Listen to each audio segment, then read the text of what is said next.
تمہارے پیچھے کوئی لگے یا نہ لگے اس کی پرواہ نہیں ہے. یا ایھا آمنوا اتقوا اللہ وقولوا قولا سدیدا. اللہ فرماتا ہے ایمان والو سیدھی سیدھی بات کرو. پھر کیا ہوگا؟ یصلح لکم اعمالکم ویغفر لکم ذنوبکم. وہ تمہارے اعمال بھی ٹھیک کر دے گا، تمہارے بخشش بھی فرما دے گا. نہ لوگ اکٹھے ہوں، نہ مجمع بنے، نہ حلقہ بنے. یار یہاں تو 72 ہوں تو وہ بھی قبول ہے. یہاں مقدار نہیں دیکھی جاتی، یہاں معیار دیکھا جاتا ہے. سر نہیں گنے جاتے، دل گنے جاتے ہیں. یہاں یہ دیکھتے ہیں. مت لوگوں کو جو ہے وہ کھلونے دے کے بہلاؤ اور لوگوں کی عقیدتوں کو لوٹو اور لوگوں کے ساتھ ظلم کرو، زیادتی کرو، اپنی آخرت بھی کالی کرو اور لوگوں کی آخرت بھی کالی کرو. آپ دیکھیں دائیں بائیں، اپنی نظر رکھیں. نگہباں بن کے جو اہل چمن کی آبرو لوٹے. چمن والو عقیدت چھوڑ دو ایسے نگہباں کی. کوئی حق کا مسافر تلاش کرو، چاہے اس کے کپڑے پھٹے ہوئے ہوں، کرامت اس کی نہ ہو ساری زندگی کے اندر، لیکن محمد عربی کی غلامی تو ہو نا. حضرت شاہ نقشبند بخاری سے کسی نے پوچھا حضور آپ کی کوئی کرامت؟ فرمانے لگے اس سے بڑی کرامت کیا ہو سکتی ہے؟ اتنے گناہوں کے باوجود زمین پہ چل رہا ہوں اور زمین مجھ کو دھنسا نہیں لیتی اپنے اندر. ہمارے بزرگوں کی تو کہانیاں یہ تھیں اور آج تھوک کے حساب سے کرامتیں دی جا رہی ہیں.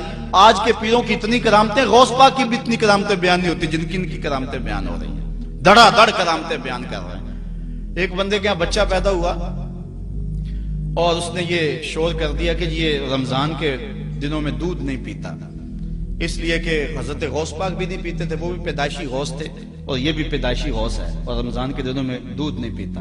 اچھا کوئی 2-4 ماہ گزرے تو اس غوث کی ماں کو طلاق دے کے نئی عورت سے شادی کر لی. میں نے کہا کم از کم اتنا تو خیال رکھتے، جس نے غوث جنم دیا ہے اس کو تو عزت سے گھر سے رکھتے. تو یہ کیا تماشے ہیں؟ کیا لوگ بے وقوف ہیں؟ اب لوگ سمجھنے لگے ہیں. لوگ جو ہے وہ ان وجہ سے پھر دور دین سے ہوتے ہیں. نقصان یہ ہوتا ہے. لیکن میں آپ کو کہتا ہوں دنیا سے حق ناپید نہیں ہوا.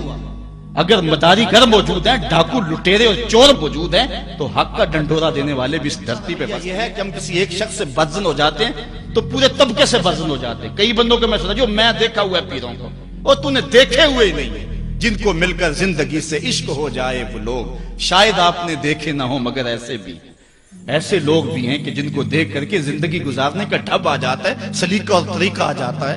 ان لوگوں کی تلاش کرو. اگر ایک دکان سے کپڑا صحیح نہ ملے، سودا صحیح نہ ملے تو آپ جو ہے کیا کھانا پینا چھوڑ دیتے ہیں؟ آپ کو پتا پورے شہر سے مٹھائی کہاں سے اچھی ملتی ہے، آپ کو پتا پورے شہر سے کپڑا کہاں سے اچھا ملتا ہے، آپ کو پتا پورے شہر میں جو ہے وہ فلاں چیز اچھی کہاں سے ملتی ہے. دین بھی ڈھونڈو کہاں سے خالص ملتا ہے اور کہاں سے نہ خالص ملتا. اس کے لیے محنت کرنی پڑے گی. جھولی میں یوں نہیں ڈال دیا جائے گا.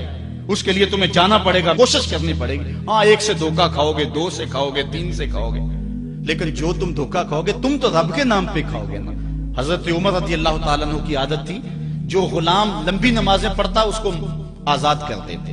غلاموں کو سمجھ آ گئی، لمبی نمازیں پڑھنی شروع کر دی، آپ آزاد کر دیتے. کسی نے کہا عمر تم تو بھولے آدمی ہو، یہ نمازیں اللہ کے لیے نہیں پڑھتے، یہ آزادی کے لیے پڑھتے ہیں. تو حضرت عمر نے کہا یہ مجھے اللہ کے نام پہ دھوکہ دیتے ہیں، میں 100 بار کھانے کے لیے تیار ہوں.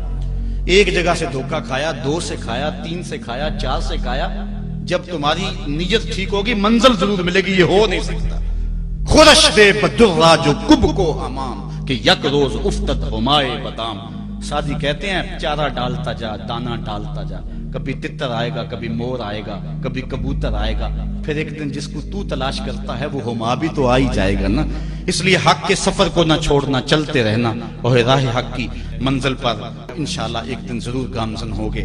ہمیں اپنے کردار پر توجہ دینے کی ضرورت ہے. اس لیے